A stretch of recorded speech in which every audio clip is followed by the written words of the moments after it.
Moviesucktastic is a podcast about bad movies and the people that love them. But it's more than just a podcast, it's also an online presence.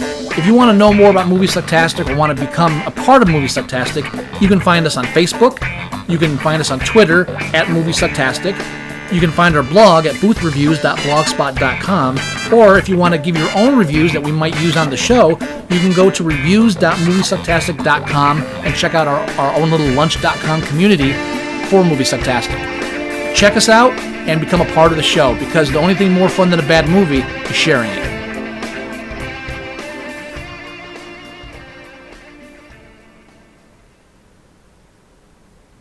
You're listening to Moviesucktastic.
Dude, no! Oh!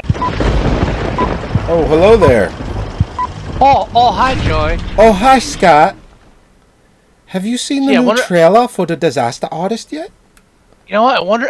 I'm just imagine if like doing that like went mainstream, where like you had like everybody going, oh, hi, hey. No. What's his name playing him? Franco. James Franco. We get actually, in like years later, we'll look back and say, "Damn you, James Franco, for making Tommy Wiseau an international sensation." That's right.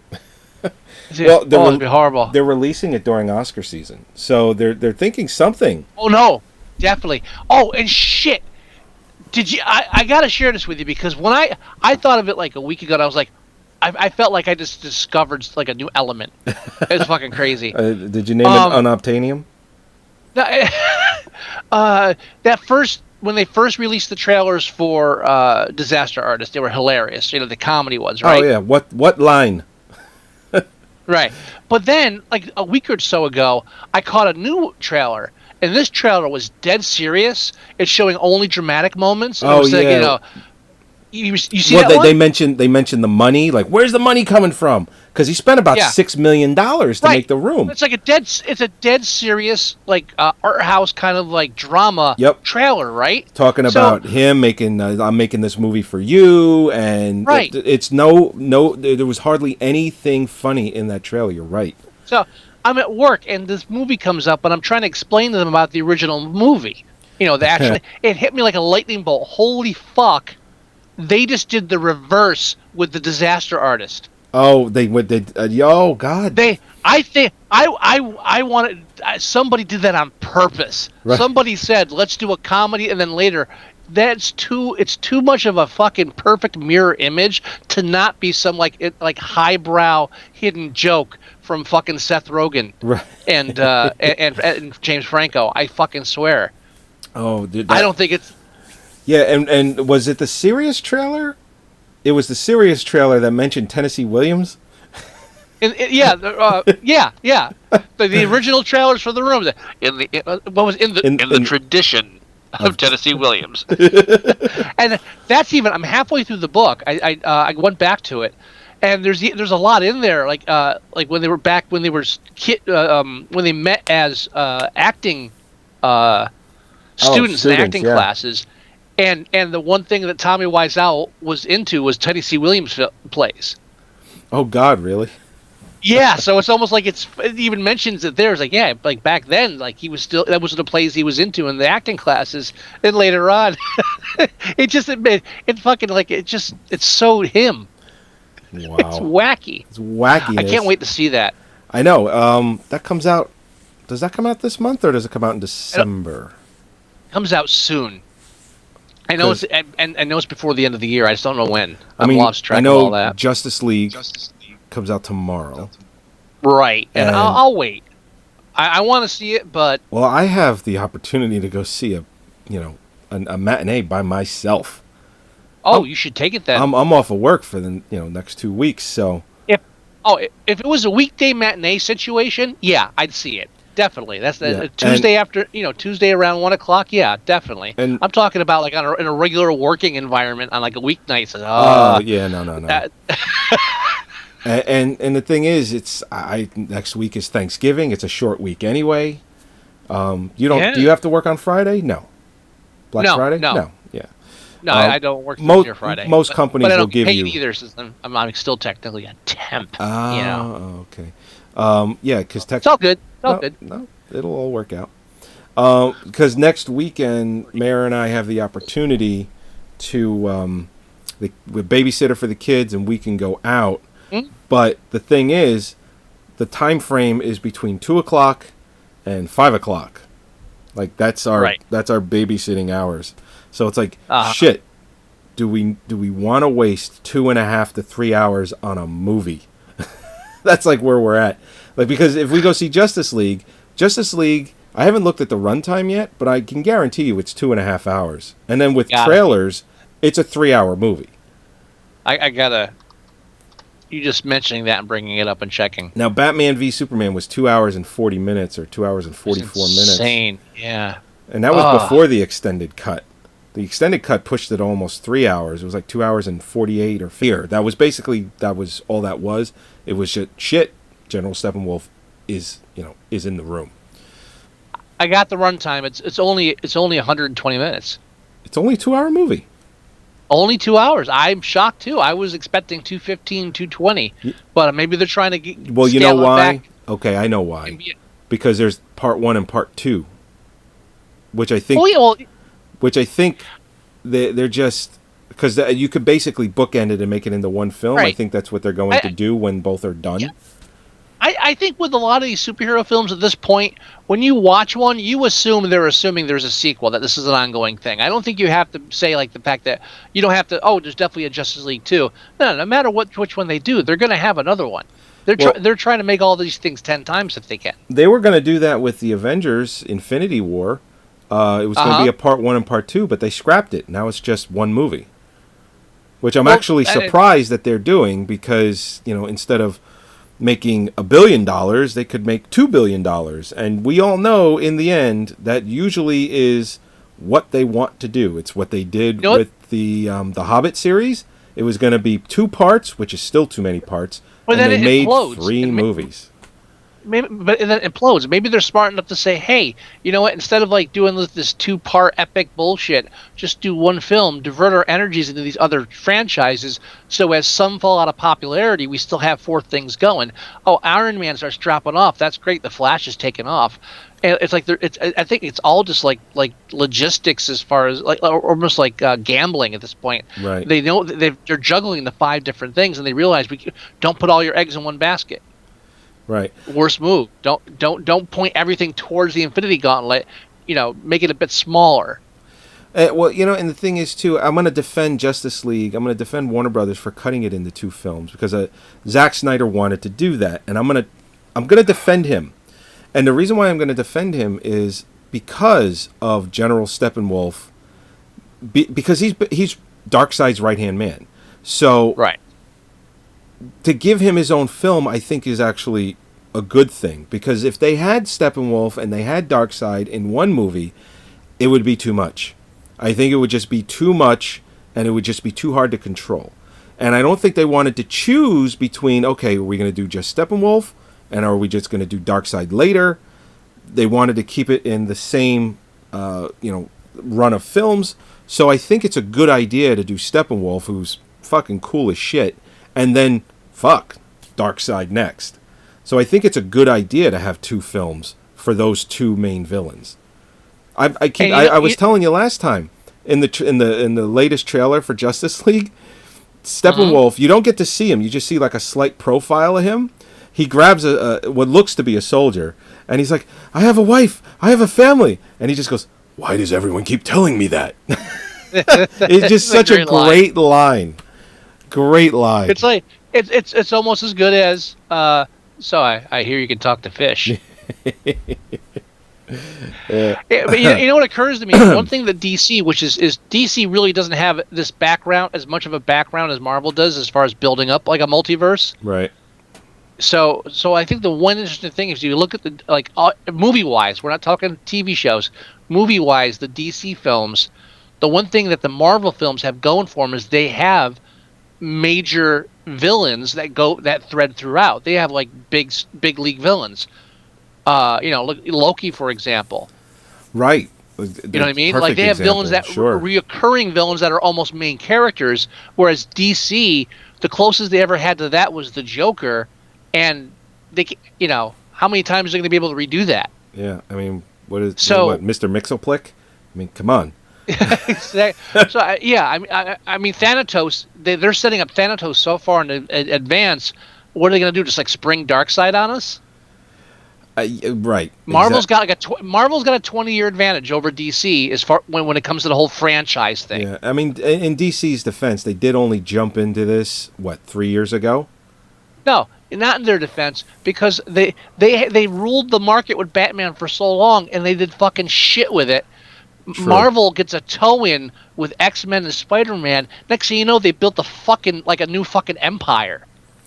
What and DC couldn't get their shit together that long I'll say this, dominating the market for over at least a decade. Well, they were waiting, and here's the thing: they could have at any point stepped in and said to Christopher Nolan, "Listen, we're doing a universe thing, and you either have to abide by it or you're off the Batman films." But fucking Batman, Batman Begins comes out. And which was a reboot of Batman, and they gave it to Nolan, and it was amazing.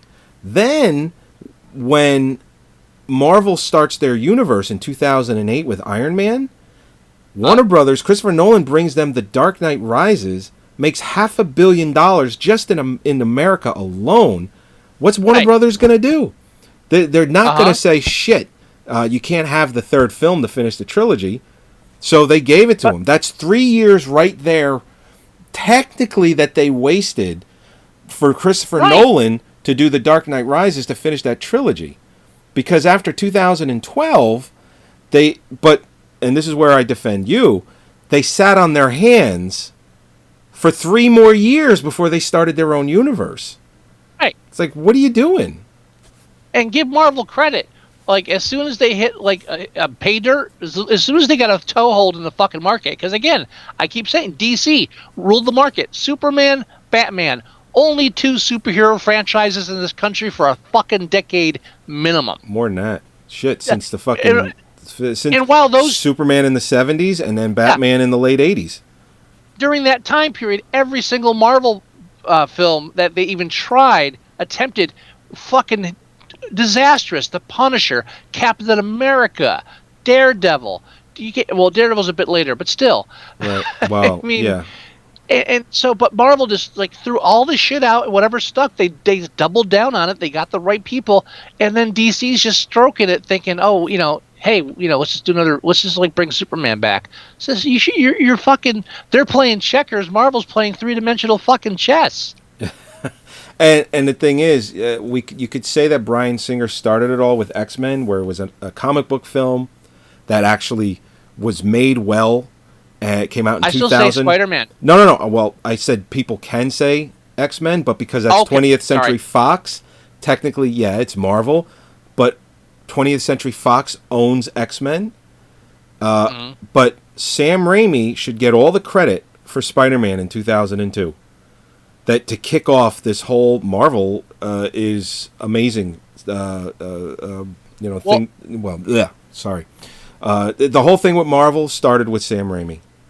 Yeah, and if you go back from Sam Raimi's Spider-Man, every other the Batman, look at the Batman and Superman film previous. You're talking like Superman 4, Batman, fucking Forever, or whatever. Yeah, no, it was Batman and Robin. Oh, That was yeah, the I mean, like, beginning of the dude, end for like 7 those- years. Yeah, those franchises are becoming farces of themselves, and then like trying to be more childish and just ridiculous. And then out of nowhere, that Spider-Man comes out, and it's like, oh, we can make a real film about a superhero and not like gear it towards 5-year-olds. Right. Yeah, Sam Raimi.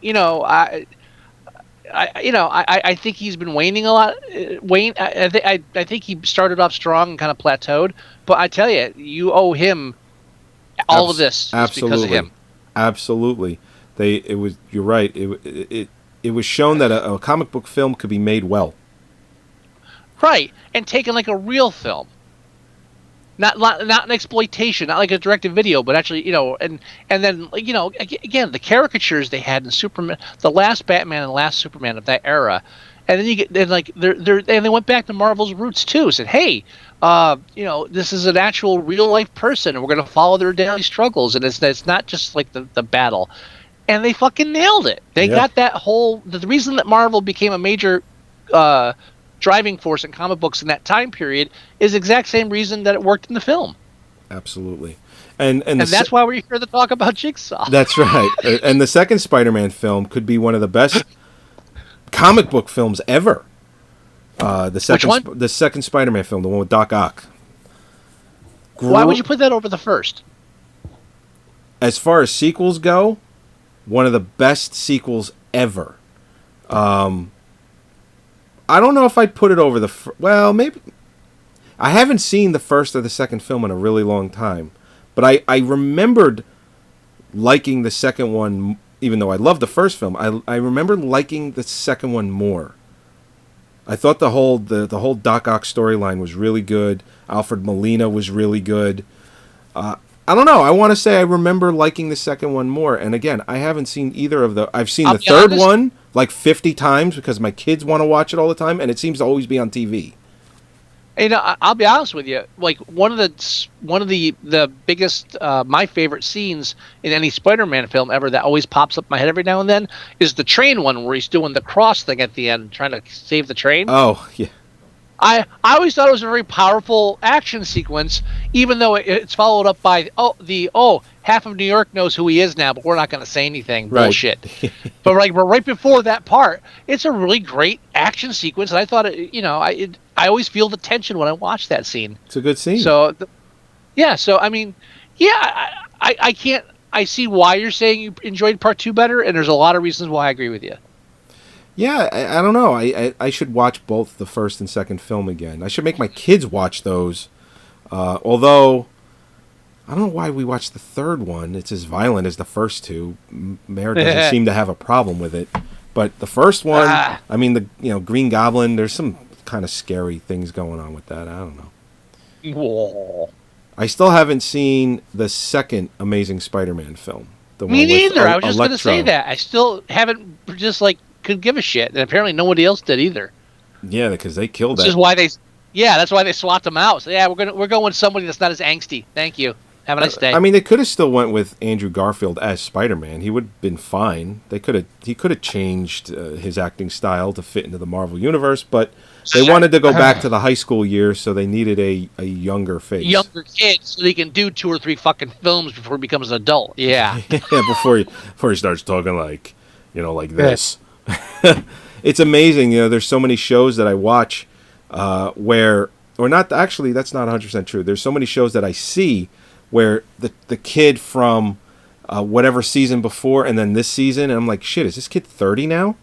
Like, what the fuck?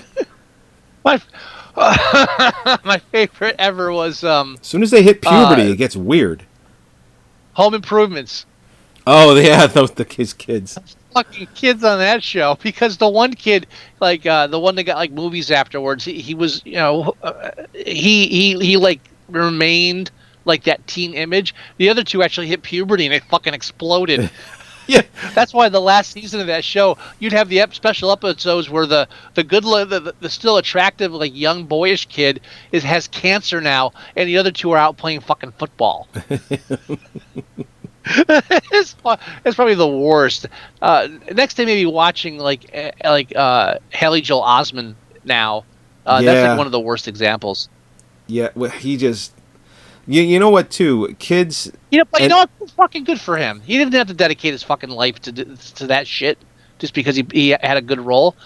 Fuck society. Oh well, sure. Well, it's like the Sorry. kid from 2.5 Men. I mean, he's all like all in Jesus-y, and the Hollywood is is horrible, and it's like, listen, I'm not saying that Yeah. Hollywood isn't horrible, but you're a millionaire because of it. I don't talk about 2.5 Men. Huh? I don't talk about 2.5 Men. Yeah, no, me neither. But he's bad mouthing everyone that worked on the show, good or bad, and it's just he's certifiable now. He's joined some kind of like a religious cult thing, and he's giving them all their money. Apparently, he's giving them all his money. Apparently, I don't know. Whatever. Yeah, and this doesn't seem to happen with girls. It only seems to happen with boy child actors. They're cute. They're like cute when they're young, and then they grow up to be men most of the time, and it's like they're weird looking.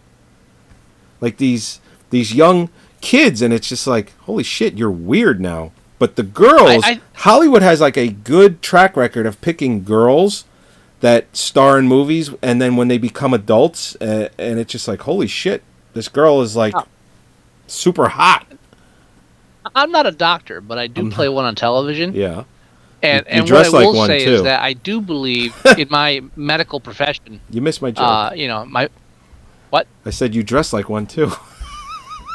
It's a sweater vest, baby. Yeah, is coming that back in style. Is that a tie? Do you have a tie? No, there's no tie. No tie? But, Oh, okay. but my button-down collar is buttoned down.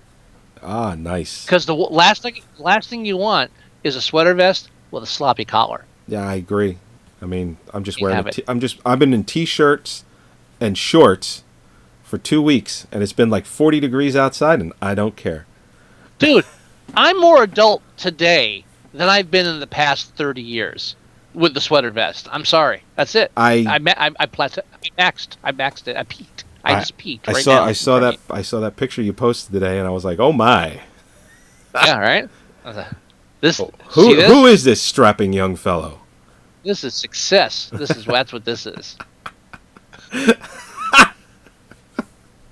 Smooth Yeah, Wilson. bring it in. That's my new name for Scott. It's Smooth Wilson, not Scott Wilson. Smooth Wilson. Smooth Wilson. I like it. Anyway, I interrupted you. I'm sorry. It's like, so remember I was talking to somebody today. I mentioned I might be moving to Texas, and he's like, Texas? It's like, hey, yeah, but a lot of people have mentioned to me it's weird that I'm moving to Texas, and he said, yeah, because they know you. Like, what are you doing? So I thought that was funny. Yeah, I mentioned it. I'm like, it's the reddest state in the whole country, is Texas. That's what he said. It's like, I live on the border of Pennsylvania. It's not going to be that much of a change. I already own cowboy hats. I know how to blend. See, that's the thing. People that know me don't think I don't know how to blend because I don't blend around them, because around them I don't have to blend. Right.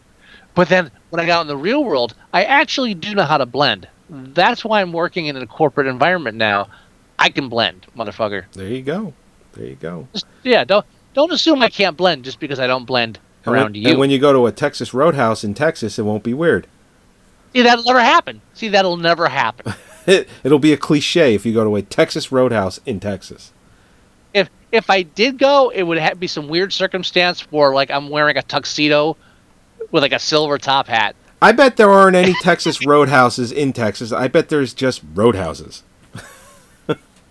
Well, they don't call them Texan Roadhouses in Texas. Well, there's the franchise, the franchise Texas Roadhouse. They're all over the country, but maybe they started in Texas. I don't know. Usually when a franchise starts in a particular state, they're the most franchises are in that state. But here's the deal. If you live in Texas and you see, oh, hey, Texas Roadhouse, you don't think, oh, wow, Texas? I never eat around No, you live in fucking Texas. You're like, yeah, no shit, Texas Roadhouse. Of course it's Texas. It's like if you were in New Jersey and they exist. You go, it's like New Jersey subs. It's like, well, yeah, I'm not going out of the fucking state for a sub. I knew that. Right. Or It's like a an worst even idea. better, Worst idea for a name. even a better example, if there was a franchise called New Jersey Diner, and that was a franchise because New Jersey is known for its diners, and they're all over the state. They're just called diners here in New Jersey. It's just it's like you wouldn't move to a different state and go to New Jersey Diner, or you wouldn't come here and go to the franchise New Jersey Diner. You just go to a diner. Right. And if they call themselves a New Jersey Diner, you'd be like, hey, what the fuck's that about? Yeah, right. However, I mean, like if you go to New York City, there are like 500 hole in the walls that are New York's famous pizza. Yeah, Ray's. All of that. Yeah, insert a random name, but it's New York's famous pizza. They're all New York's famous pizza, but you only get that in New York. That's like one thing where you don't go to a New York restaurant in the South. Right. You go to an Indian restaurant, you go to like a Thai restaurant. You wouldn't. They don't have fucking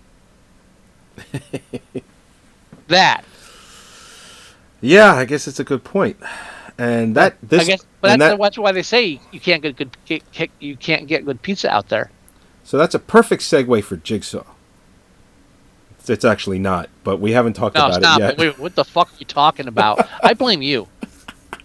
You brought up took a Texas, tangent there. and then I talked about Texas Roadhouse, and then there it was.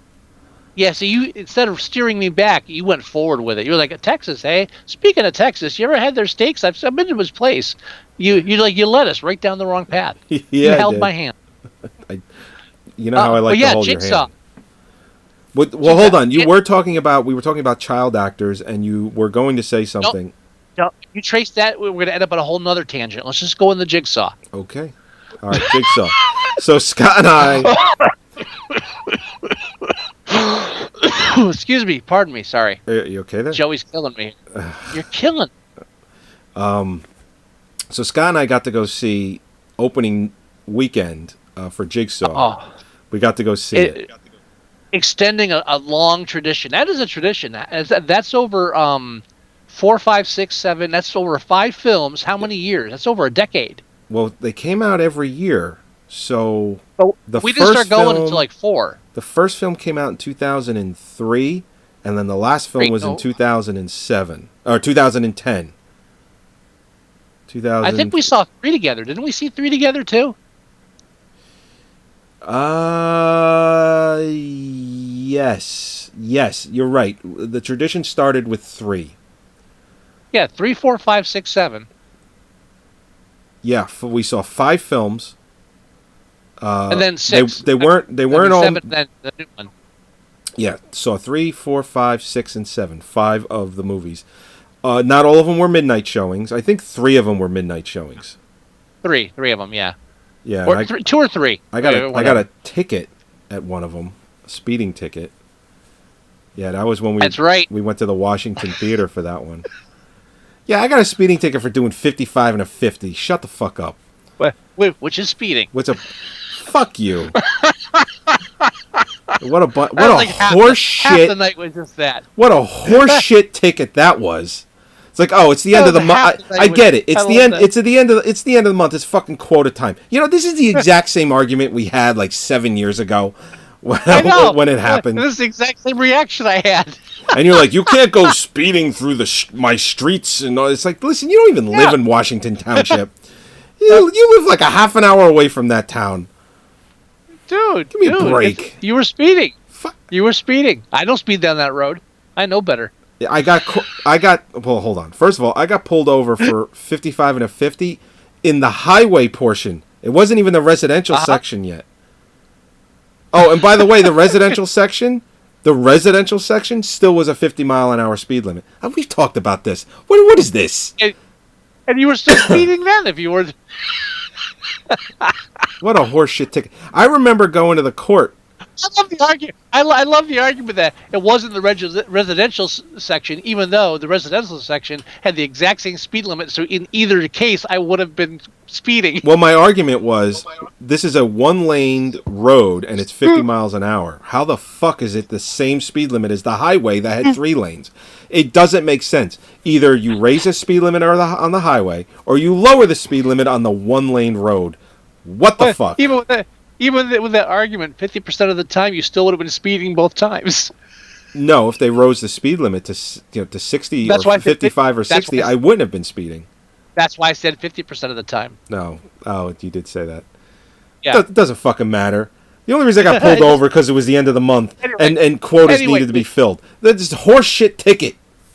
Anyway, the ticket wasn't part of the tradition because he only got it once. Only once. So we didn't continue that one.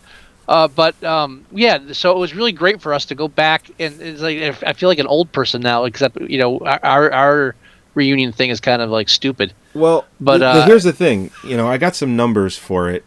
This tradition might end with Jigsaw. I had the feeling after the weekend. I was telling someone at work, and I was like, yeah, because they were asking me the whole Jigsaw thing. I said, yeah, that's not going to be a new franchise. Well, I don't think it is. You know what I think might happen? I think Annabelle, that series, is huge right now. Annabelle did really well financially. I think it made almost $100 million. Something like. What the fuck is that? Yeah, how is that happening? I saw I don't the know. last one. I don't know. Well, here's the thing. The first Annabelle film made a decent amount of money. It might not have been 100. It might have been close to it. But it made a lot. And it was enough to greenlight a sequel. The sequel comes out in like July or August of this past summer. And I'm just like, this movie ain't going to do anything. I mean, it's just a shitty little horror film. And it was it had like a $30 or $40 million opening weekend. What the fuck? And I'm like, holy shit. So I'm wondering if the Annabelle series is going to get that Halloween time slot. Because there's too much competition in the summer. Not that this was a fluke for it, but they might... I think they picked a weekend in the summer where there wasn't any competition, and people were interested in seeing it anyway. So who knows? They might just slot Annabelle into the Halloween month, maybe that weekend that Jigsaw or Saw always had. You know what? The summer market is so oversaturated right now with superhero films and stuff like that a lot of people just aren't into. So it's a nice alternative in the summer. Like, oh, here's something interesting, like a smaller film that's like horror instead of action and drama. Well, so there's kind of like an undertow market there that it just tapped into in the summertime. Well, here's the thing: Jigsaw only cost $10 million, which is right in line with the Saw films. The first Saw film, I think, cost $1 million, and it incrementally went up a little bit every time. By the time I think the last one was like, did it ever get up to $20 million? I think the Saw 7 was close to $20 million. Okay, we talked about this in a previous episode. Definitely. But this one, they dialed it back a bit. They kind of went back to, the lower budget because, the last film came out 7 years ago. They don't know if there's still kind of an interest in the Saw, the universe and all that. So $10 million. Also, they know there's a lull in the horror franchise market right now. Yeah. What else is going on? Leatherface is complete shit. Yeah, Annabelle. As far as the moneymaker. Yeah, Annabelle and the Insidious films keep getting made. Insidious is now starting to wane, though. Its latest film is coming out in January. We saw a trailer for that when we went to Jigsaw. I just lean over to Scott. We didn't even see when it was coming out. I go, coming in January, and then it just shows up on the screen. No, I gotta tell that story. All right, no, because this is what happens. We're there to see Jigsaw, so it's a decent crowd. And it's a 10 o'clock showing too. Yeah, it's a little talking, but it petered out when they actually started showing real trailers. And the first trailer that comes up is this heist film. What's the name of the heist film? And it's like a good 5-minute trailer. It's fucking long. Like they're pushing this movie hard, and it's just what is the name of this movie? I vaguely remember the trailer. But I remember us looking at each other, saying, "This seems a bit long." No. Here's exactly what happened. I'm going to tell you specifically. Okay. I'm sitting there and I'm just watching this, and we're kind of like glancing at each other, and then he just like leans over to me and goes, "This smells like a January film." And then we're watching for another solid minute, and at the end, the big letters, "Coming in January," and again, this is a trailer, right? Not a good one. The theater is silent, and then you just hear us go, "Ah!" It was fucking the best. It was just just insane laughter. And unless you're like somebody that knows this, which I can't figure, at least most of the theater doesn't know that. Well, that's the thing. If you don't know that January's the Dead films, you were like, what the fuck are these idiots laughing? That's what I was just gonna get at. It's just like, wow, what are these two fucking idiots laughing at? And it's like, let me invite you into this conversation. Let's talk about January and how that's where films go to die. But they showed like 3 or 4 films that had the January opening. I think the second one we laughed just because it was funny. It happened in a row, and then after that, there must have been that nervous undertone. Is it were these fuckers gonna laugh at this date? What's The second film, the January film, was the Insidious film. I don't remember the third one, but you're right. There were like 3 January movies in a row, and I just look at Scott and I just kind of go, "What the fuck?" I think with Insidious, we were both like, yeah, and that one. Yeah. But we just turned with the heist film. It was just like, it was so and I didn't know they did the. When was the last time you saw like all those coming in like month things? I don't recognize that as a normal thing. Oh, like coming January or whatever. Yeah, I mean that used to be like for big teasers, but like you don't see. I don't think you see that a lot, and I think that's why it hit us too, because it just like all of a sudden every film they were going out of their way to say, by the way, big white letters, January release. What the fuck is going on? If those letters said Oscar nominated, that would be make more sense. Right, and we it's a Moviesucktastic tradition where we watch the trailers for all the January releases, and then we talk about it. And we're going to be doing that. Next week is Thanksgiving, but probably the week after that will be at the end of November, beginning of December. We're absolutely going to do it because we're going to be at the end of the year. It's the perfect time. So we will talk about all of these January films, and we're going to play the trailers, and we're going to talk about it. It's going to be a lot of fun. It always is. It's a Moviesucktastic tradition to do that. I think in the years that we've done the show, I think we've done 4 or 5 of them. Right. The last time we did this, where I was unemployed or I had like extra time on my hands. No, I don't think I was unemployed. And I'd said, you know what? I'm going to watch every single January release in the theater. Oh God. And I didn't come close, but that was the year I watched The Forest in the theater. Ooh. I think. Yeah, and I think that slowed me down. Yeah, it's a kick that was a kick in the balls. In some ways, that's the only reason I prefer that the January release episode is my favorite episode over the Oscar show. Okay. Is that I don't have to watch every fucking movie that's coming out in January, but we always end up trying to watch every fucking movie that's nominated an Oscar. Yeah, that's true. So at least I can just look at the film and go, oh, that's gonna suck, and that's the end of our review. It's a little easier. Well, in our defense, those Oscar episodes really bring us back to lost episodes for the year. Yeah, because we push really out like 8-10 episodes in like less than a month. Mm-hmm. So yeah, it's our crunch time. It really and we always do the live show. Last year we did it through Skype, which was great. And I think the last couple of years we've definitely kept up our game.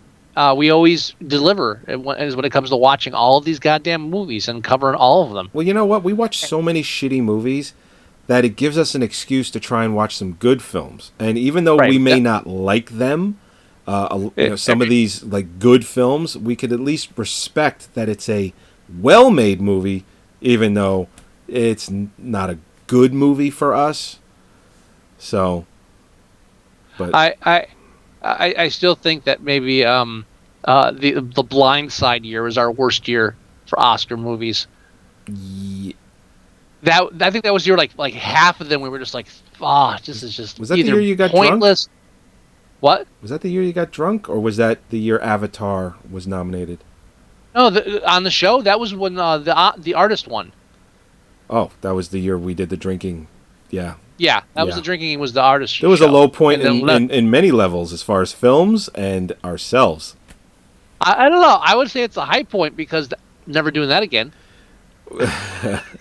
You know, it's funny. I just got an email from YouTube the day before yesterday saying that a copyright claim was put on that episode, because I've uploaded that entire show. Anyone that wants to watch Scott puke into a New Jersey Devils garbage pail, which I still have. I'm resting my foot on it right now. not my best moment, but definitely not my worst. The last 20 minutes of that show is gold. Anyway, I got an email from YouTube saying that a claim was put on it and that, we had a strike against us.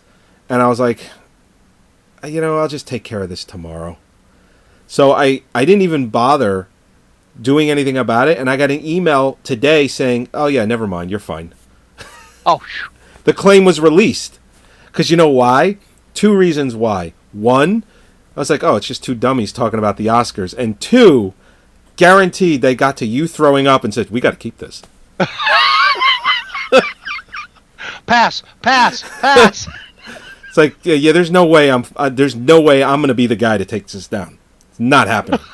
And they're like, release the claim. It's all good. Guaranteed somebody saw that and was like, yeah, I'm not going to be that guy. Didn't someone steal one of our episodes? On yes. YouTube? Yes, somebody stole our ape our ape review from the 76 filmed Ape. We've been plagiarized. Somebody took that episode, cut the audio out, as far as I can tell, and is just playing the movie in the background with us in the corners, like we are right now. And they just uploaded it as Ape, 1976, full movie. It's like, wow. 1, whoever tunes into that is so disappointed, because at least if they go to our episode, you could at least hear us review it. But now, this chucklehead took the soundtrack out, and it's just a movie with no sound, which is the one thing that we get complaints about constantly, is that it's like, hey, you two, shut up, play the movie. And it's like, listen, we're reviewing the movie.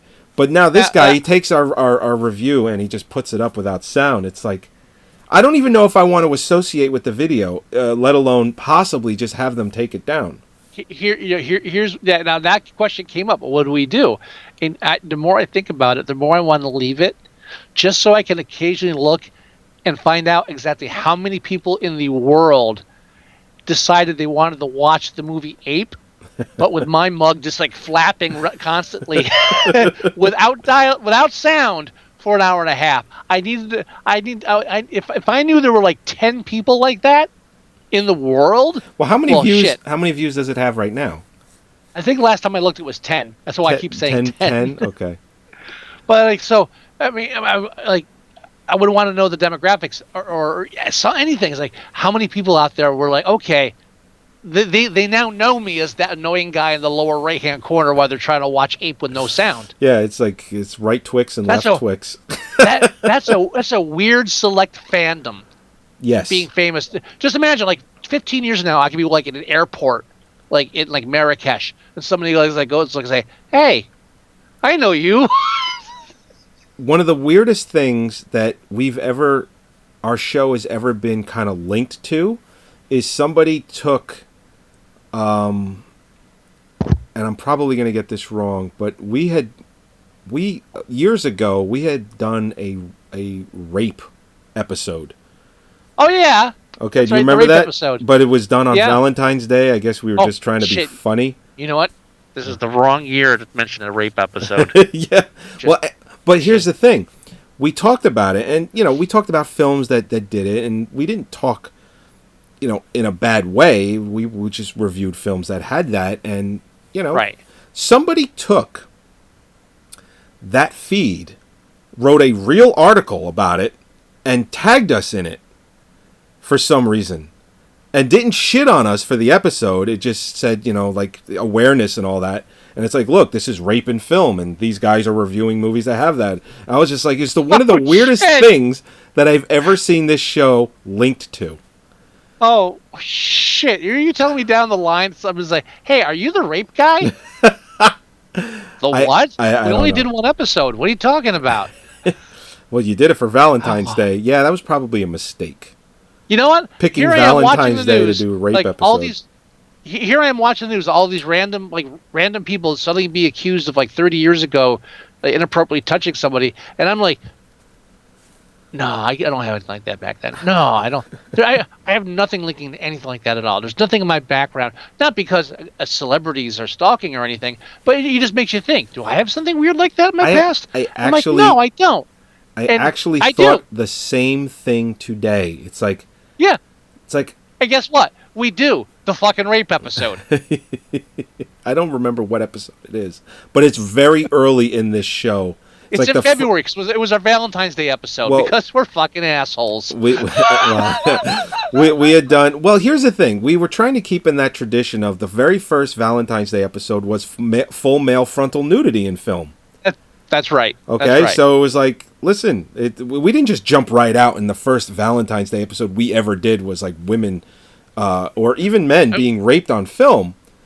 It was full frontal male nudity. And then the following year, I believe, we did the rape episode. So it should be in the like episode. And that's actually how it usually 30 happens. to 50 in that range. Yeah. I gotta go back and listen to that episode because I really need to know. I do not remember one iota anything that we said. Period. I know. I discussed my favorite rape scene. Yeah, and the best rape scene. 7. And there's no way you can explain what that means and not make it sound bad. No, I know. No, you're just like, you're done. I've already my voice has already been recorded saying my favorite rape scene, and that's it. I'm done. I'm never running for office again. Ever. Well, if anything goes to show about what's going on, you could probably run, still win, and then nothing happens to you. No, I'm a Democrat. I'm a registered Democrat, so it's not going to happen. Oh, okay. My side's not going to let me get away with it. But no, that's a you different have show. to register as something, right? When you register to vote. Uh-huh. You know, I want to say I don't remember. I don't remember what I registered as. You know, the only reason I remember what I registered as originally. I mean, they tell you when you find out. Well, I mean, I've always known that I registered Democrat only because I remember my thinking at the time, because I was not into politics or anything like that at the time in high school. I remember when they asked me, I thought, well, democracy, Democrat, that sounds like the same thing. And that's why I registered Democrat. And later I would become a huge Republican because I had stupid years. And the entire time and that's how stupid it was. The entire time I'm like, I didn't realize I was registered Democrat. I forgot. But in your defense, there was a time where the Republican Party wasn't batshit crazy like it is now. Oh no! I jumped in I jumped in before it got really bad. I jumped in when they were losing. Listen, there was a point in time where Republicans, the Republican Party, right now they are completely batshit crazy with the whole Jesus thing. Trying to control women's bodies, all of that stuff. Well, here it is insane right now. Well, we're trying to take away from the lower class and the middle class. Specifically, the middle class and the lower class get fucked big time. It is so bad right now. But there was a point in time where their ideology was similar to Democratic ideology. It was underground. It was still underground. Yeah, but it's not like it is now. It is so fucking crazy. That's what I'm saying. It was what I'm saying by underground. It was like this tide, this steady tide in the background. Mm-hmm. I was right leaning during the whole Clinton presidency. I didn't dig him at all until afterwards. Wow. Yeah, that's what I was. I think I was still voting Democrat, but I was still kind of. It was weird. It was a weird time in my life. Who was the end of fight? Who was running against George Bush Sr. in 1988? Who was the front runner for that? I want to when he lost. No. George Bush Sr. won in 1988. Dukakis. That's right. I remember doing a fake. This is why I think I registered Democrat, because I remembered. Thank you. Shit, good memory for that. I remember doing because I was only, I don't know, I was only like 13 or 14 at the time. So I remember doing like a fake voting, and I remember voting for Dukakis, and I remember that you could fill out a form so that you could register early, so that when you turned 18, you were registered. You didn't have to do anything. So I remember voting for Dukakis. So I'm pretty sure that I registered as a Democrat when I filled out the paperwork. I'm pretty sure. I'd have to. How could I find out? Is there a way I can? Is there somewhere I can go to find that out? I don't know. I'm gonna have to Google that. I'm gonna have to Google that shit. Yeah, use that fucking giant computer on your desk. No, I don't know. I have no idea if that's something you can actually find out. I'm sure it's recorded somewhere, but because it would be hilarious if I was a registered Republican. I don't think that I could ever have done that, but I think it would be, in a small way, hilarious because I've never voted Republican, ever. Here's a question for you out of the blue that's going to drag us subtly back towards movies. Okay. Was Cyborg the only black DC superhero they could find? Well, no, Cyborg's in the Justice League, like from the beginning. When? I never read Justice League with Cyborg in it. Yeah, the original members are Batman, Superman, Wonder Woman, the Trinity, and then Green Lantern, Aquaman, Cyborg. I didn't read it until the fucking 90s, man. It was all different then. Well, Justice League goes back to the 60s or the 50s. It goes back really far. That's what I'm saying. I only started reading it in like the late 80s, early 90s. So my reference is like everything. I'm like Guy Gardner forward. Oh, well, but yeah, no, the original members. I'm almost positive the original members has Cyborg in it, along with Green Lantern, which is interesting. That I know. Yeah. Well, what's interesting about Green Lantern is when you watch the opening for Marvel films, they always have like the comic book flips, and then it'll show like silhouettes of or characters that are in the universe, and it'll show all of the Avengers and all that. Well, DC does the same thing. And what's interesting about it, it's heavily rumored that Green Lantern will make an appearance in either Justice League Part 1 and 2 and become a part of the Justice League. Now, the reason why it's heavily rumored and why it's interesting is for two reasons. One, in the opening of DC's movies now, their universe, it has that same kind of Marvel where it shows characters. It shows Superman, Wonder Woman, Batman, it shows Cyborg, Aquaman, and then it shows Green Lantern. He is in Ryan Reynolds Green Lantern? It's just a silhouette, or it's like a green body. You don't know if it's Ryan Reynolds. But Green Lantern is absolutely represented in this like flipping of characters that shows like Justice League type characters. All right. Here's the dilemma. Well, he's also doing Deadpool, Ryan Reynolds. So what? Well, but here's the dilemma. It's like, okay, do we pretend that last Green Lantern never happened, which apparently you can do now at random with films in like the superhero series. Right. They'll just like, yeah, that episode never fucking happened. Ignore it. We're gonna move on and do this. Well, so they reboot it. They like look at the Hulk. Every Hulk film was almost a reboot of itself. Well, here's the thing. All I'm saying is real quick, and I'll let you go to that. Is that the question is, do we reboot and be safe? Or do we take Ryan Reynolds, who's fucking hot right now? That's what I was going to get at. Yeah. Do we keep the hot guy? And since this whole thing with Daredevil, that was an in-joke, if we make Green Lantern somehow just a little bit more fun and let Ryan Reynolds have fun with it, or even let him play it serious and separate it from Deadpool totally, and have him playing both a Marvel and DC? This is why I think that works. Because they've shown... very recently, a perfect example.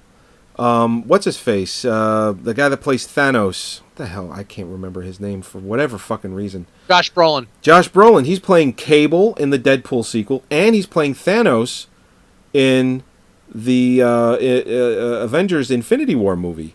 So he's playing two villains, and it's the same guy. And it's such a big step up from the Old Boy remake. Yeah. And I still haven't seen that, by the way, but I'm positive it's a complete waste of time. And again, what is The Old Boy remake. Oh no, it's shit. Oh, of course it is. I'm not saying don't watch it. Yeah. But just think about it. Josh Brolin, who's now like the head bad guy of the entire Marvel universe, was also Jonah fucking Hex. Yeah, that's true. I mean, it's similar to J.J. Abrams directing both Star Wars and a Star Trek film. I mean, it can be done, and it can be fun. Cool. I think it's cool seeing like as the pools get bigger, they have to draw from the same well. Yeah. Or the wells get big. You know what I'm saying? There's a water thing with sluicing going on. Yeah. And so, yeah, eventually this actors are going to play characters in different universes, and I just, for some reason, that gives me a chill. Does that make me a fanboy? A little bit, but that's all right. That's fine. I'm okay with that. I would love to see Ryan Reynolds reprise his role as Green Lantern. I think that would be... I would be fine with that. And it's rumored that Green Lantern is going to be in one of the Justice League films. Not that I'm saying it's going to be a post-credit scene in this film, because DC doesn't do that like Marvel does. I think the only reason they don't do it... the only reason that they don't do it is because they don't want to be kind of lumped in with, they're ripping Marvel off, because Marvel does that, where they kind of tie in, the next film or other films in the universe with these post-credit scenes. So I don't, although they did do it with Suicide Squad. I don't know why they did it with Suicide Squad, but they did. They set up a scene in Suicide Squad that would push the Justice League movie. Right. So, but they're crossing over. They're crossing over with Batman and what's her face and all that. Yeah, because they're trying to make they're trying. Yeah, they're using Joker and Batman as the anchor for whatever side projects they do. Yeah. They're trying to build their own franchise, and they were fucking slacking for a decade, so they got to catch up quick. Do you think they go with Jared Leto for Joker again, or they just revamp the Joker? Yeah. I think so. I think they took that risk, and I think there would have to be a major reason not to. It would have to be something like he'd have to die or something. I mean, really, it would have to get to the point where, like, all right, you know what? No one plays the Joker twice. That's the rule now, because they keep fucking dying or something stupid happens. Unless that happens, there's no reason not to do with him what they would have done with Heath Ledger, which is put him in 2 or 3 fucking films in a row. Because he's such a... I mean... It's a major character. You can't change it that many times in a row. My thing is, if they do decide to change Jared Leto out for the Joker, it'll be because of how poor the reviews were for him as Joker and Suicide Squad as a whole. They might just say, you know what, it's too risky. Let's go in a different direction. Fuck them. It was a great film. Oh, I didn't have any problems with it. I thought the only thing that I didn't like. There was a couple of scenes with Diablo, like his backstory, that I thought were kind of cheesy. Really? Well, I just thought the scene was cheesy. Like, for instance, there's a scene where she's at dinner, and she's talking to, actually, David Harbour, who's going to be playing Hellboy in the new film in 2018. He's at the table. This is before anyone knew who David Harbour was from Stranger Things. So she's at the table, and she's talking about all these different people that she wants to kind of create the Suicide Squad out of. And she gets to Diablo, and she's like, "Oh, you got to see this footage. It's like it's incredible." And then they flip to the footage, and it's so green screened that I'm just like, "This looks like shit."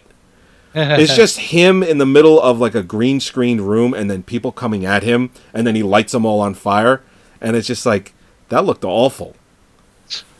And I didn't like the scene anyway. I just thought the scene looked stupid to kind of introduce him. They could have used something better, but...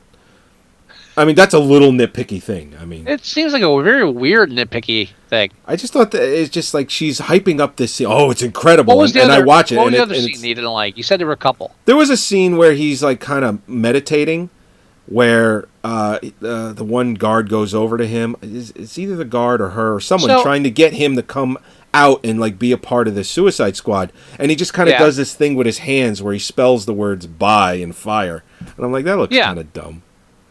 So really, the only problems you had were with the Hispanic character. It's interesting. Come on, stop that. Don't be a dick. But yes, you're right. Anyway, those were the only cheesy scenes that I thought. I just when he does this and he says "bye" and fire, I'm like, You know what? Could have did without as that. much. And I feel like as much as we bitch about, as much as other people bitch about like Michael Bay and big budget films, Right. every now and then I really feel justified that every now and then a big budget film comes out that flops and I defend it. Right. Well, yeah. I feel there's a bit of integrity there, where it's not like we're not like everybody just goes, oh, well, let me just attack the next big thing, and then say that's stupid. And everything. Like a guy at work, Joey, it was beautiful. There's like this lull. So Scott, you're into films, right? I said, yeah. And we had earlier discussed Adam Sandler films, and he was shocked that I didn't like most of the ones he did. Okay. So it's rolling in the back of his head. So at one point he says, Scott, all right, films. And he says, yeah. Let me name one film for you. And I says, get your reaction. Okay. He says, Avatar. It's like, what the fuck? Really? You're gonna pull that out? That's gonna come out. Well, how am I not gonna react to that? He actually... Jesus Christ, man. Yeah, that's the film he brings out. You know what's funny? I just finished watching all of Rick and Morty. All of it. Hold on. Did you the Training Day episode? Absolutely loved it. Hold on. No one else I'm watching it with. Like Holly's like, what do you mean Training Day? Says, oh, of course she'd never seen the film. It's like, dude, this is 10 times more genius if you know this movie. Oh yeah. And it's only an Oscar-winning film. I mean, come on. Why would I not watch this movie? But yeah, that and the Pickle Rick episode, both in the same season 3, 2 of the best episodes they ever did. I mean, that Pickle Rick episode, holy shit. But anyway, Joey's texting me. Joey's texting me. Yeah, I'm watching I'm watching the Rick and Morty's every day. It's like, dude, Pickle Rick yet? He's like, what the hell's that? So I was like, oh. I didn't say that. What the hell is that? That's not what I said. I said I haven't gotten that far yet. What's this Pickle Rick thing? No, Pickle Rick. I said that way before that. You had gotten through. You had blown through the show very fast, and we burned through that shit. You put it on your phone as a sound file, and I'm like, Pickle Rick, is that Rick and Morty? And I'm like, what is it? And you're like, you haven't gotten that far yet? And I'm like, no, I haven't gotten that far yet. I was like, dude, Pickle Rick. It had to take me getting foot surgery to catch up on Rick and Morty. Anyway, so there's a scene where it was the episode where Rick is with Jerry, which, by the way, I think is the perfect name for that character in that show, just because of the way Rick says it. Listen up, Jerry. It's like, it's so great. But anyway, they're trying to go through customs, and because Rick is wanted in like multiverses, they zap him with like this. I don't know what they zap him with, but they make him stupid for like, I don't know, a half an hour, and he's just talking like he's like dumbed down to like Jerry speed kind of, and he's like oh yeah, we're gonna go through, we'll get boom boom. It's like, what? But then there's a part in the show where he says, I'm just he's like, I want this, I want a 90-minute version of Avatar. Yeah. I just thought that was so fucking funny when he said that. There's so many like weird in jokes in there. Yeah. It's great. But yeah. But no, Jigsaw was good. It was good, and we can't go too deep into it, to be completely honest, because there's spoilers. There's a timeline that's shown that if you talk about it, you ruin more movies. The one thing I do want to say is there was I can't even damn it, I don't want to ruin that part of the film either, but there's one point where something happens and I'm like, wow, and I look at the Joey and he leans over and he gives me one of the most cliche solutions ever. Oh, I know. I remember. It's almost like we were watching a mystery and he leaned over and said, I got it. The butler did it. He said, what the fuck is that about? It's that bad. I completely regret saying it. I really do. The look I gave him too was just like, "Well, you gotta be fucking kidding me." And Yeah. when the lights came up, I remember the lights came up, the credits are rolling. I'm like, and I just like, really? That's the first thing I mentioned. I couldn't help it. Wow. I was like, if I even thought that was a possibility, we wouldn't have been there watching that movie. well, because I'm watching, I'm trying to follow what they're doing, and I'm like, and again, I can't say it because I'll give it away. But it's like if they're even remotely doing this, how is it possible otherwise? You know what I mean? And then that's when I leaned over to Scott and said it, and immediately I regretted it. I'm like, yeah, like he gave me this look, and I'm like, you're right. Really, the butler? That's what you think it is. That was a stupid answer.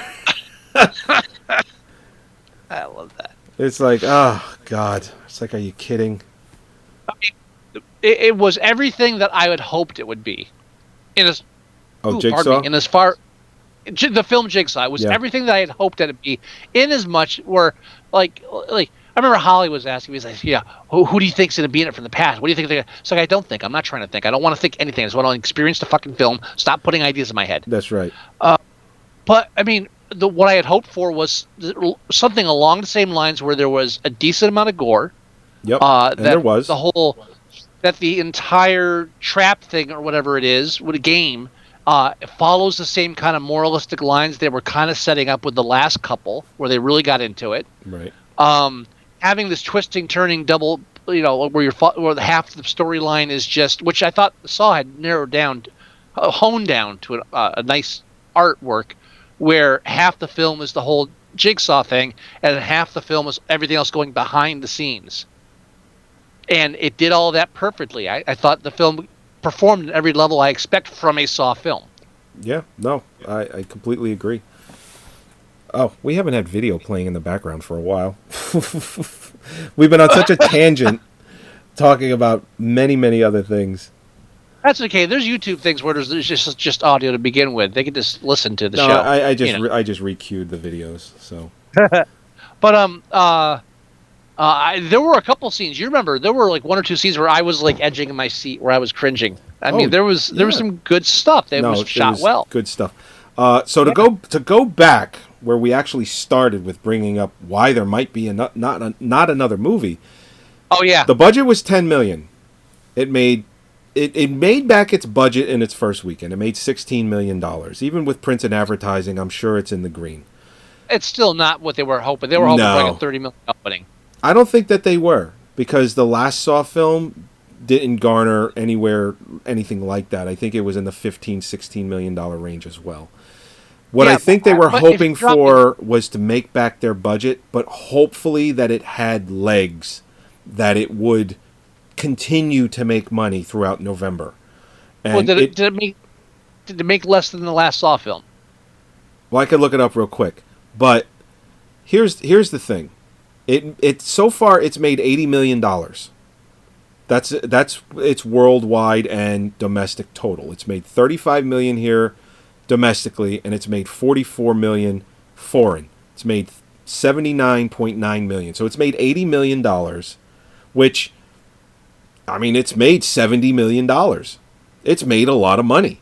So with that, you could very well see a sequel based on that alone, because it hasn't come out in every foreign market yet either. So it could break 100 million worldwide, which would be way more than enough. It would be more than enough for it to garner a sequel. I think they were hoping for more, though, to I think they were justify hoping, bringing the franchise back. Yeah, I think they were hoping more people would want to go out and see it. On the other hand, they keep making Transformer films, and they can't be doing that well. The last one made $40 million its opening weekend, which normally those movies make $100 million its opening weekend, but the Transformers 5 did so bad. So if they can live in denial on shit like that, they're rebooting that franchise because they think it still has something to give, but Michael Bay isn't going to do it. What difference is that going to make? How are they going to reboot the fucking Transformers? It's robots. What difference does it make? How they can't they can't reboot they can't. There's no way. Saw 7 or Saw 3D. It cost $20 million, but it made $136 million worldwide. It made $22 million its opening weekend, which kind of put it back on track to the other films. The other movies were making anywhere from 25 to like 30 kind of $1 million in that range. So because it was the last one, that's probably why it had that little extra push. But it made $136 million worldwide. It made $45 million domestically and $90 million foreign for $136. Now, Jigsaw isn't going to get close to $45 million, but I can see the foreign market, pushing it over 100 or close to it. All right. If it is going to be released in more markets. I mean, it might not. Well, if they're smart, they would have released it in Japan by now. Horror films do very well there. Oh. Let's see. Where has it been released? That's because they're all fucked in the head. Well. I mean that in a good way. You know what? It has been released in Japan, but it was released 4 days ago in Japan. Mary pillowcases. They're not doing well as a culture. It was released 4 days ago, and it's made $449,000. So, yeah. So even with that, that's not good. Foreign-wise, where did it make all of its money? In Russia. No, the United Kingdom, UK, made $6.4 million in the UK. So, I mean, it's got a lot of countries where it made $3 million, $2 million, $5 million, $4 million. Venezuela, it made $4 million in Venezuela. I don't know if I've ever seen a movie make that kind of money in Venezuela. I never see it on the foreign list. I've never seen a film in Venezuela. Yeah. So, I don't know. But, yeah, I mean, it could get close to $100 million. But as of right now, if I'm someone that's going to greenlight a sequel for this, I might say make it for less than $10 million and you got a green light. Make it for like $5, $6, $7 million. I'm sure it was hard enough to make it for 10. I think the only reason that's a possibility is, again, there's a huge drought of horror franchises out right now. There's, you've had time periods where you've had Freddy and Jason and Michael going back and forth. You've always had a big draw. Where's the big draw now besides the fucking doll movie? Yeah, right. Seriously, Insidious? I don't know how they made so many. Just that's how bad the drought is. That Insidious is the fucking chain. They probably stayed within that budget because the Spierig brothers did it, and they're very good at keeping within their budget, and they're very visually minded to try and do different things. It's like, oh, we could do it like this, and it's not going to cost us a lot of money. So yeah, no, I can see it getting a sequel, but I don't see it. I don't think it gets a sequel every single year. I think this is we'll make a sequel in not next Halloween, but the following Halloween. I kind of see. For a $10 million budget, you're really gonna wait 2 years for a movie? I mean, we're gonna wait a decade for a fucking Avatar sequel. Why? I think we're losing those franchises that come out every year. That used to be a norm. The normies just like crank them out in a year or two. Well, I mean, that was Saw's tagline. It's like it must be Halloween because it's Saw. I mean, but like even like other franchises, they didn't really wait 5-10 years between films. The idea is to make money on a property that's hot. Right. I mean, there's very, very few franchises left in the horror genre that come anywhere close to that. All they come out just like, oh, every 5 years, maybe we'll try rebooting it. No, you need, well, like, name like the last big chain, or like Final Destination films. That was a major. Yeah. How many of those are left? They used to be juggling them nonstop. Now there's none. There's the fucking doll, and that's it. Even Chucky's like become more of a fucking art house thing than anything. Yeah, I mean they were doing that with Friday the 13th and Freddy and the Nightmare on Elm Street films. They were doing it with those. They don't have like a $50 million opening. You can't keep doing that. Leatherface. Oh, let's reboot this franchise again. You're fucked up. Come on, Yeah. get with it. Yeah, no, I agree. But in all, both Scott and I really like the film. We hope that they're going to make a sequel, but you know, I I would don't. say I wouldn't call it the best. And I'm not saying it's 100% smart. There's a lot of stupid things, and there's a Yeah, lot of like telegraphed, like, oh, I know that's going to happen. But there's plenty of surprises, and I thought it really had a lot of jumps and scares, and the tension scenes, which is what you kind of lose sometimes in these chains, where like it becomes a joke. So yeah, that's going to happen. right. No, this film had you on edge at certain points. It was really, you honestly didn't know what was gonna happen. And that's always that's a rarity for me these days with horror films. That's why I leaned over to You Scott know, and said what I said, and then yeah, immediately regretted it. and that's I was like, what the fuck was that? Uh, You're lucky I just didn't hit you. yeah, I have one of those like every decade or so. It's like what? I can't remember the last time I ever said anything that dumb. Yeah.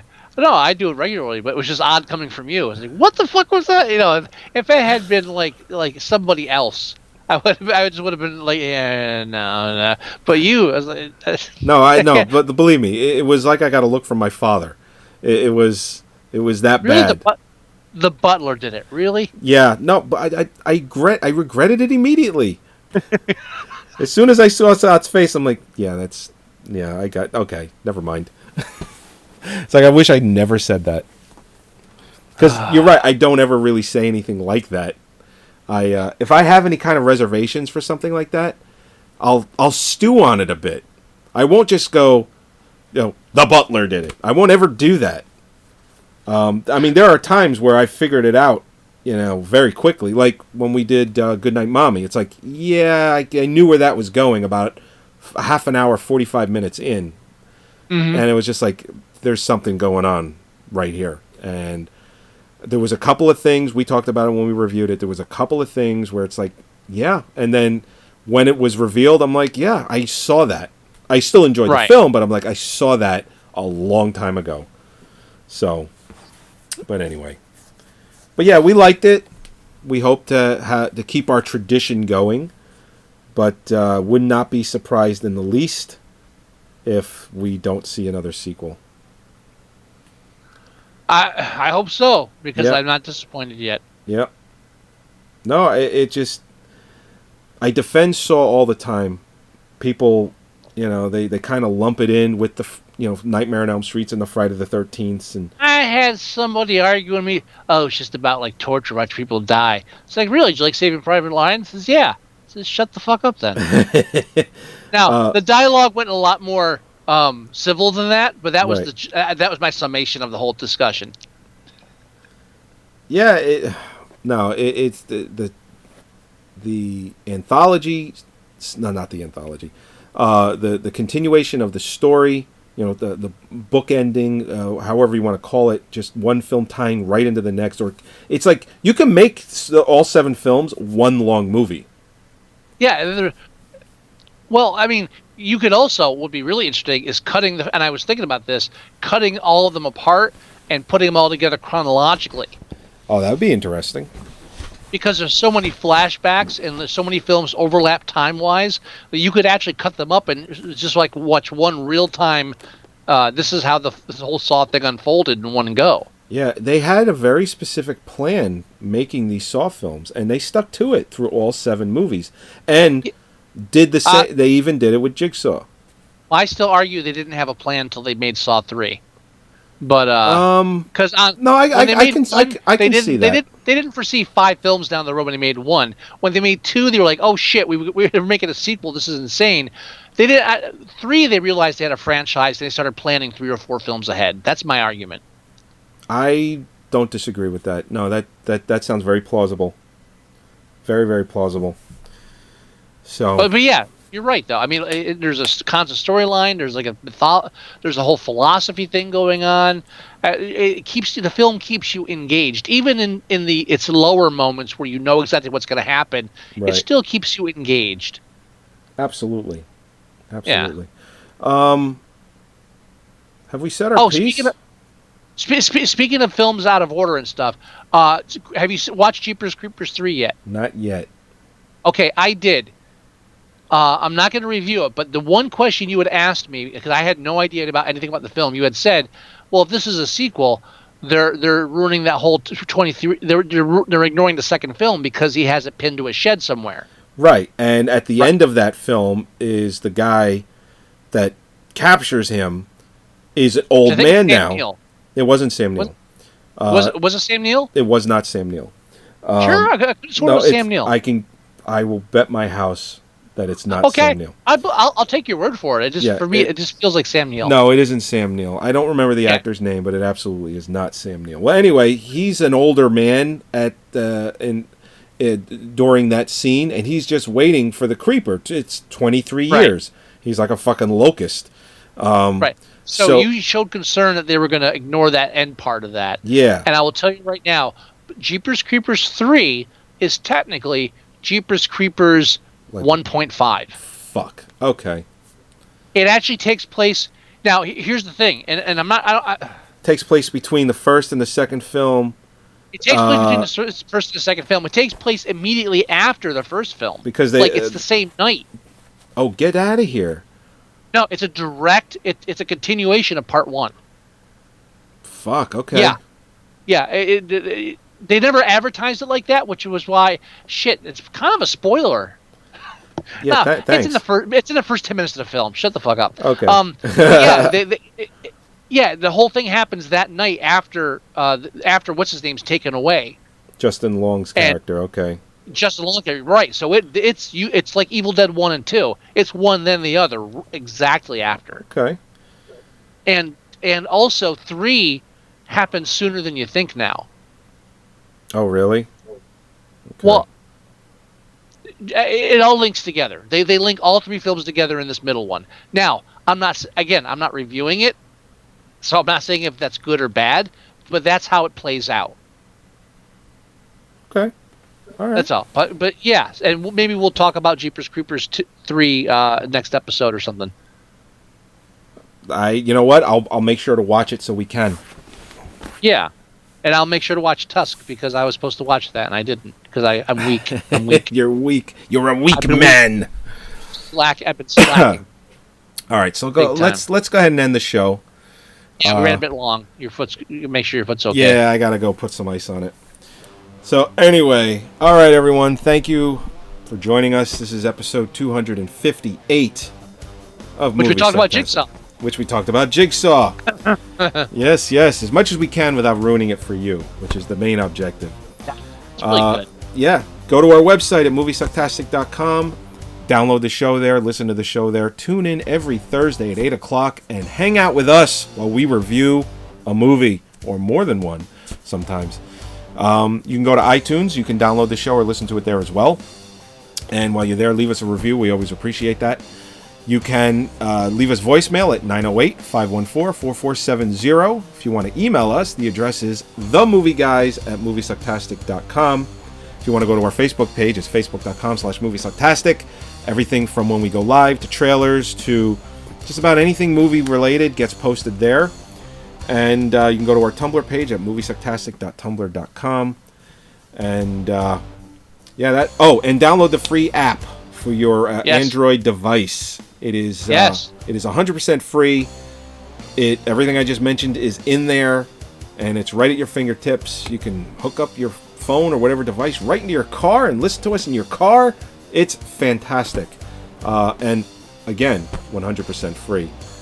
And that about does it. You have any words of wisdom, Mr. Wilson? Pickle Rick! I think you ended last week's show like that. Did I? I think so. I'm sorry. It's okay. Anyway, all right, everyone. We'll talk to you next week. Game over. That makes more sense. Jigsaw. Oh, yeah.